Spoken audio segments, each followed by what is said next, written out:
જય શ્રી કૃષ્ણ, જય માતાજી, હર હર મહાદેવ. પરી કિચન બ્લોગ્સમાં આપનું હાર્દિક સ્વાગત છે.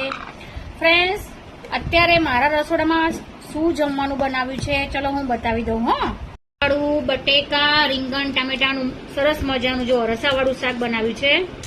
આ ગુંદાનું અથાણું છે. મને જોઈએ સાંજે તો જોઈએ, બપોરે કોઈ વખત જ લઉં પણ સાંજે તો જોઈએ. ભાખરી ખીચડી હોય તો ખાસ. અને આ ઢીલી ઢીલી તુવેરની દાળની ખીચડી ઘી નાખેલી મસ્ત મજાની. આવી ઢીલી ઢીલી હોય ને તો મજા આવે. જો આટલી ઢીલી ઢીલી છે. જો આવી ઢીલી હોય ને તો ભાવે પાછી મને ખીચડી. અને પાછી આ ડુંગળી લીધી છે, ભાખરી છે, છાશ છે. જુઓ હવે છે ને આ ખીચડી, શાક અને છાશ આ બધું ચોળીને ખાવાની મજા જ કંઈક અલગ જ છે. વાહ વાહ વાહ, હવે મજા પડી જશે ખાવાની બહુ જ મજા પડી જશે. ચલો તમે આવી જાઓ જમવાનું ફટાફટ. જો હું ચાખીને બતાવું કેવું બન્યું છે. વાવ, ભાખરી હોય, શાક હોય, ખીચડી હોય, ડુંગળી હોય અને છાશ. વાહ વાહ વાહ. તમે બધાએ શું જમવાનું બનાવ્યું છે બોલો?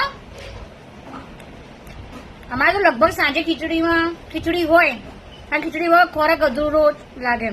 ભાત ના ચાલે મારે, પણ સાંજે તો તુવેરની હોય, મગની હોય, કોઈ વખતમાં ખીચડી બનતી જ હોય. આમ ફૂલ પેટ ભર્યું હોય ને એવું લાગે.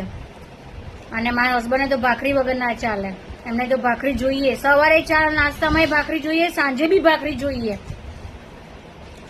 તો બસ અત્યારે હું જમી લઉં, તમે બી જમી લેજો બરાબર. જય શ્રી કૃષ્ણ, જય માતાજી, હર હર મહાદેવ.